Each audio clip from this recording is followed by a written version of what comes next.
We turn now to the latest developments surrounding the Americans held hostage in North Africa by terrorists with links to al-Qaeda. Today, after a chaotic rescue attempt, U.S. officials tell ABC News they believe at least 3 Americans remain in captivity.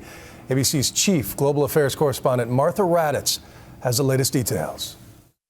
Tonight, somewhere in this sprawling natural gas complex in one of the most remote parts of the Sahara Desert, some Americans, along with at least 15 others, including British and French, are being held hostage by Islamic militants.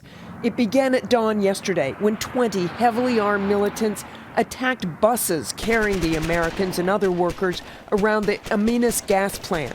A firefight broke out, reportedly killing 1 British citizen.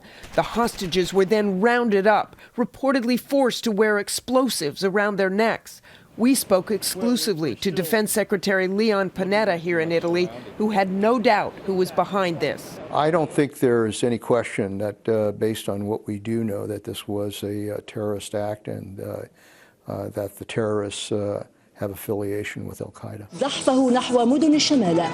But tonight, the situation is even more dire after the Algerian military tried to rescue the hostages in a raid that clearly went terribly wrong.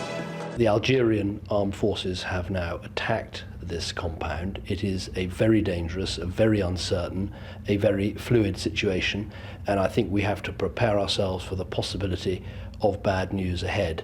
The Algerian military operations began this morning. With no warning to the U.S. or British, the Algerians moved in with helicopters, fearing, they say, that the militants were trying to escape.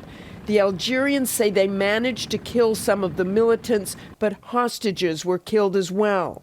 Well, there were, I think, about 100 people that were involved in the facility there.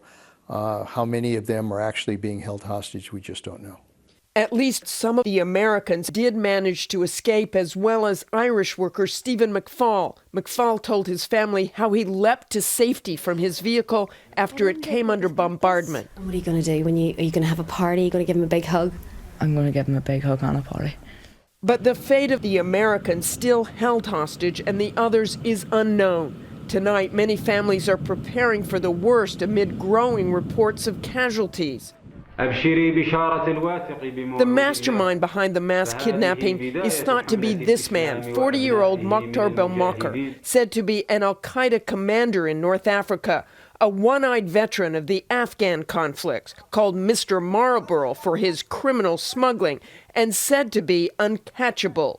The militants say they attacked the complex in retaliation for a French-led assault in neighboring Mali. France intervened last week to repulse an Islamic insurgency that was threatening the capital, opening up a new front in the war on terror. This attack against Western interests and against Western lives in particular will have huge consequences on the whole region.